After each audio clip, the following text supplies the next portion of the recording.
Jamie from Ballet Institute of Atlanta, director and founder, and this is Lily, one of my pre-professional students.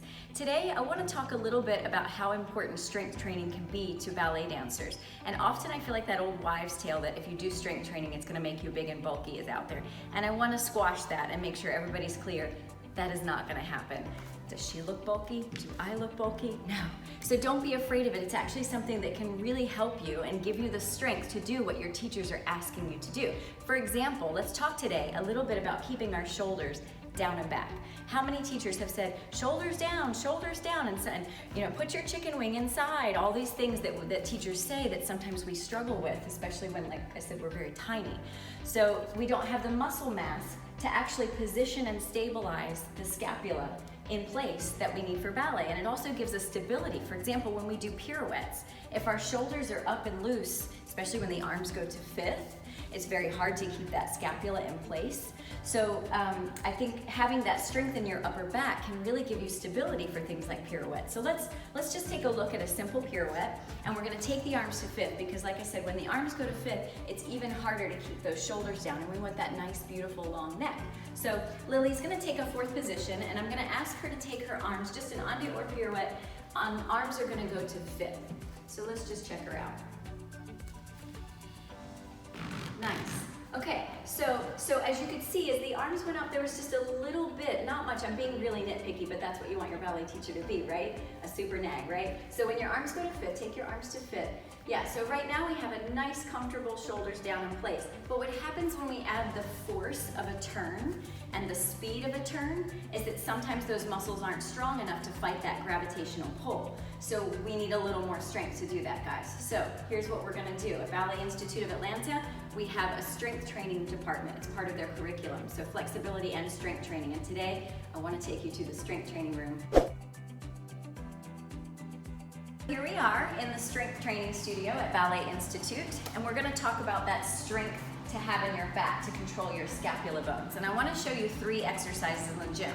But before we begin, I wanna make sure you're understanding that when you're in an environment like this, it's important to make sure you put sneakers on, because you're gonna be carrying sometimes dumbbells and things can drop or you might stub your toe, and we're dancers and we need to protect our feet at all costs. So let's start. We're gonna do there's 2 ways to use your back muscles. So there's scapular retraction, and that's when your teachers say shoulders back. So that's when you pull the shoulders back, that's scapular retraction. But then there's also shoulders down, and that's scapular depression. That's using the latissimus dorsi to pull the shoulder blades down. So let's start with that one. So let's come over here, and we're fortunate that we have this wonderful facility. So you might not have this, and I can give you some other options in future videos if you don't have this kind of equipment. But what we're gonna do is we're gonna start by grabbing the bar, it's on a cable, and we're gonna step back, and we're gonna slightly bend the knees, and what we're gonna do is pitch the hips back and keep the shoulders down, and we're gonna use our lats to bring the arms down. She's got nice strength, yes, very good. So it's a little bit heavy, so I want her to come down a little bit further to really feel the back. So come back, I'm gonna lighten it just a little bit, and let's try this and see if we can't get a bigger range of motion. Doesn't have to be a huge range of motion to feel it. Pitch forward a little bit and straight arms, good. Yes, perfect. This is much better. So I would recommend doing 10 to 12 repetitions and resting about 30 to 60 seconds in between each set. So this is your first exercise for scapular depression. Okay, so we're back, and I want to show you a second exercise that's going to help you with scapular retraction. So that's, again, pulling the shoulder blades back. So I'm going to use the apparatus, the cross core, which is a more difficult way to use suspension training. We actually have TRX as well, and sometimes that's a better place to begin if you're a beginner. I'm going to challenge Lily a little bit because she has been doing this for quite a while. So the cross core with the pulley system actually is going to give her a little bit more instability, which means her body's going to be forced to stabilize. So it's a good challenge for her. So she's going to go ahead and grab the straps, and we're going to be using her body weight with suspension training to strengthen the body. So what she's going to do is she's going to trust that the straps are going to hold her. She's going to extend her arms, and notice she walked forward just a little bit. Chest stays lifted, body is in a nice strong plank position, and then she's going to do a low row. So the elbows stay close to the body, the chest stays lifted, the neck stays long. So a good focal point will be right at the top where the pulley system is. So you extend the arms, and then you do the row. Good. Notice her body stays nice and strong, and extend the arms, and row. So she's using her body weight, like I said, to create the resistance training for her scapula. So this is scapular retraction, and it's a low row. Okay, so sometimes you might not actually have the fancy equipment, as I was saying before. So I want to go ahead and actually show you 2 more exercises. We did one exercise for the scapula depression, right? So pulling the latissimus dorsi down. Then we did an exercise for scapular retraction, but both of those required fancy equipment that you may or may not have. So let's look at what happens if you go home and you don't have that equipment.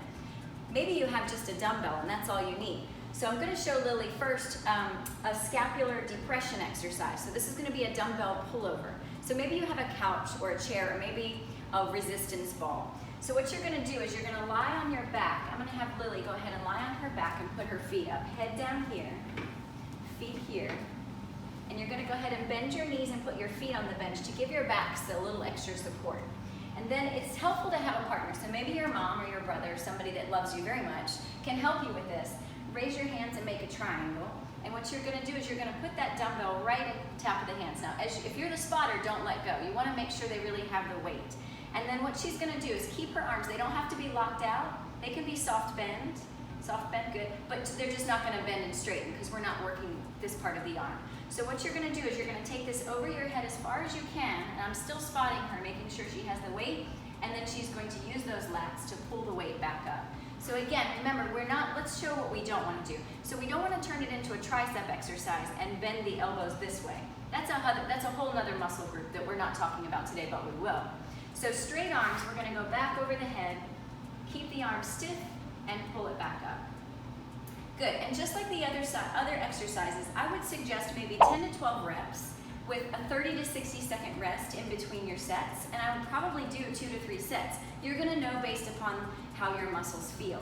That's also going to determine how much weight you use. We've got a 12-pounder here for Lily, and she's pretty small. Good, so next let's step up, hop up. So that was your scapular depression, working the lat. So let's go back to scapular retraction, and we're going to go to the bench, and what we'll do is we'll put one knee on the bench and one hand on the bench for support, a nice flat back, and then your arm and shoulders in place, and you're going to pull elbow straight by your side.